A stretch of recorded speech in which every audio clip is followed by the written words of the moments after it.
Sawadee-krap. Thank you for joining us for the evening edition of NBT World Brief right here on NBT and NBT World. You're with me, Nat Nakabisut. With the election campaign entering its final stretch, political parties are intensifying ground campaigning and rolling out fresh policies in a bid to win over voters.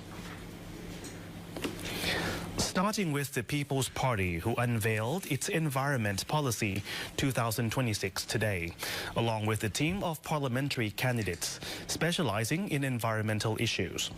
The party's prime ministerial candidate, Sirikanya Tansakun, said the past governments often tackle environmental problems only after crises emerged, relying on compensation rather than prevention.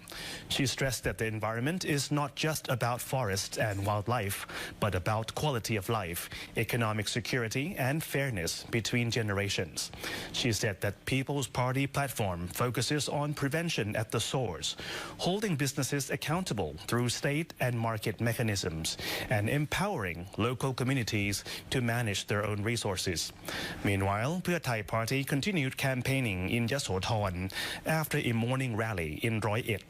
Prime Ministerial candidate Yochanan Wongsawat addressed large crowds, promoting policies to create daily millionaire entrepreneurs, develop Yasothon as a national model for organic agriculture, guarantee agricultural profits, stimulate the economy, and expand the so-called retirement lottery scheme. Mr. Yochanan acknowledged criticism that some policies are unrealistic, but insisted that they are achievable and have been carefully studied. In Kanchanaburi, Phum Chai Thai Party candidate Sakda Wichiensin pledged to push for urgent solutions to land disputes overlapping with forest areas, citing long-standing hardship faced by local communities.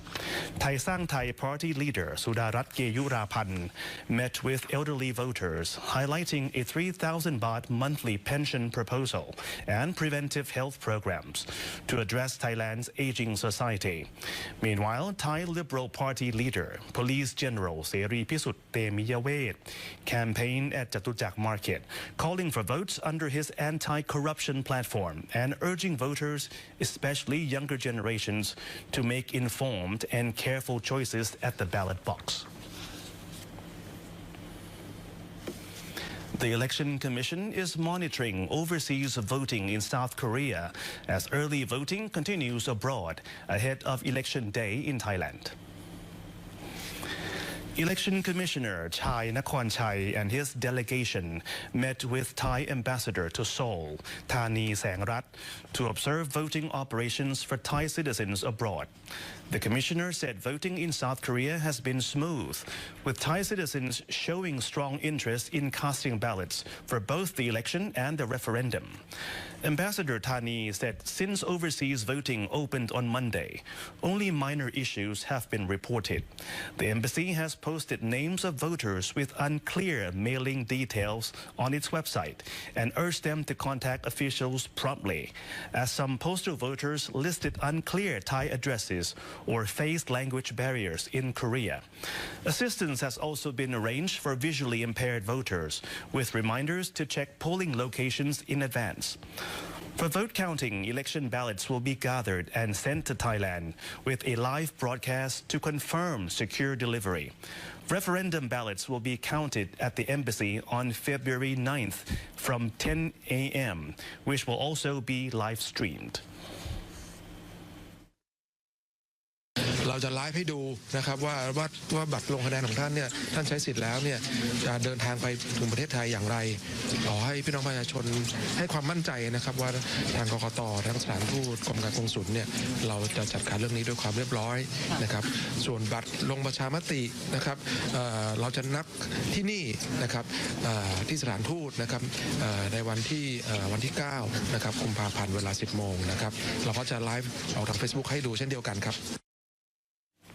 Meanwhile, the Ministry of Foreign Affairs has acknowledged an issue with ballot delivery to voters in France, citing an error with the French Postal Service. In response, the Royal Thai Embassy in Paris has extended the ballot return deadline to February 2nd to ensure all votes are counted.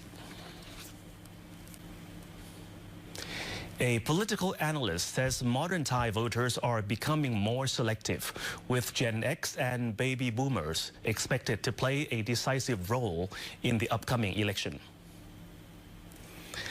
Associate Professor Chaninthawn Pensood, Deputy Dean of the Faculty of Political Science and Public Administration at Chiang Mai University, shared her analysis of the upcoming general election, in which first-time voters from Gen Z will account for only about 15%, while the baby boomer group remains large, making Gen X and baby boomers the most influential voting blocs. Professor Chaninthawn expects voter turnout to reach between 70 and 80%, slightly below the roughly 80% seen in the 2019 election, though stronger public outreach could push participation higher.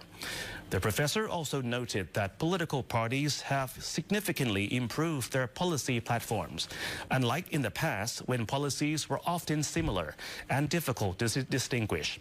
She says clearer policy differences have helped voters develop stronger political awareness and make more defined choices, reflecting a broader evolution in voter behavior. มันมีคำว่าประชานิยมในยุคหนึ่งแต่เชื่อหรือไม่ว่าพอหลังจากประชานิยมหรือพรรคที่เขาถูกบอกว่าเขาทำประชานิยมเนี่ยนโยบายที่เป็นประชานิยมแล้วได้ผลพรรคการเมืองอื่นก็จะทำนโยบายใกล้เคียงกับแบบนั้นเพราะฉะนั้นนะคะแต่พอเมื่อเกิดอนาคตใหม่แล้วมันมีลักษณะนโยบายที่มันฉีกแล้วมันแตกต่างเป็นสิ่งเดิมๆเนี่ยเราก็มีความรู้สึกว่าพรรคการเมืองอื่นเขาก็ต้องมีพัฒนาการในรูปแบบนี้เช่นเดียวกันดังนั้นจะบอกว่าเฮ้ยรวมไปเรื่องหนึ่งคือพรรคการเมืองมันเริ่มมีลักษณะ develop เนาะพัฒนาการที่มันทำเรื่องนโยบายให้เป็นเรื่องจริงจังอะ The Department of Medical Sciences says it is fully prepared to detect and monitor the NIPAH virus after reports of a new outbreak in India, while health authorities are stepping up screening measures at airports. The Department of Medical Sciences said the National Institute of Health is ready to detect NIPAH virus in suspected patients using real-time RT-PCR tests, which offers high sensitivity and accuracy. The test can be performed on multiple sample types, including blood, respiratory secretions, spinal fluid, and urine, with results available within 8 hours. No case NIPAH virus has been reported in Thailand so far. However, health officials are encouraging the public to take basic precautions, including avoid contact with animals that carry the virus, washing fruit thoroughly before eating, and washing hands after handling animals, raw meat or animal carcasses, especially bats, pigs, horses, cats, goats, and sheep. Meanwhile, Chiang Mai International Airport has coordinated with international disease control officers to introduce proactive screening measures, similar to those used during the outbreaks of COVID-19 and MERS.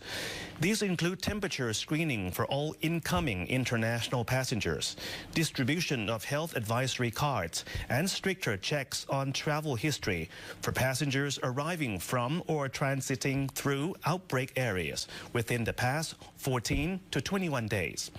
Although there are currently no direct flights from India to Chiang Mai, authorities say they remain alert for transit passengers. Anyone showing symptoms such as high fever, headache, or respiratory problems will be transferred immediately to a designated hospital under public health response plans.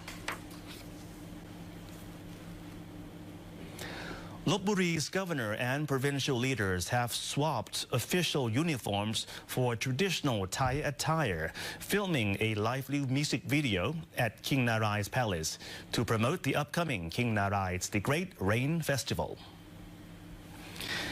A festive atmosphere filled King Narai's palace as LOPBURI Governor Weerapong Ritrod led provincial executives and heads of government agencies in a special promotional activity inspired by the era of King Narai the Great.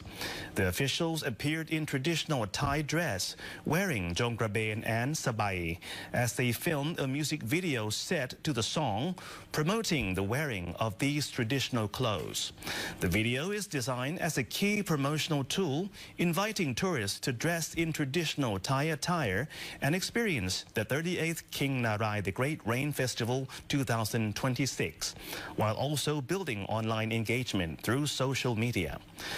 By featuring provincial leaders as presenters, organizers say the campaign reflects LOPBURI's unity, cultural pride, and readiness to welcome visitors from across the country and abroad. Filming took place at the 12 Thong Phra Klang area within King Narai's palace, with the historic Dusit Sawan Thanya Mahaprasad throne hall as the backdrop, which is a site once used to receive royal guests and foreign envoys. The promotional video, titled Nung Jong Hom Sabai, LOPBURI Government Agencies Edition, will be released on the LOPBURI Provincial Public Relations Office's Facebook page and online platforms ahead of the festival, scheduled for February 13th through 22nd this year. And that wraps up this edition of NBT World Brief. Stay updated with the latest developments right here on NBT and NBT World. For more stories, simply scan the QR code on your screen to access our full coverage across all media platforms. Until next time, สวัสดีครับ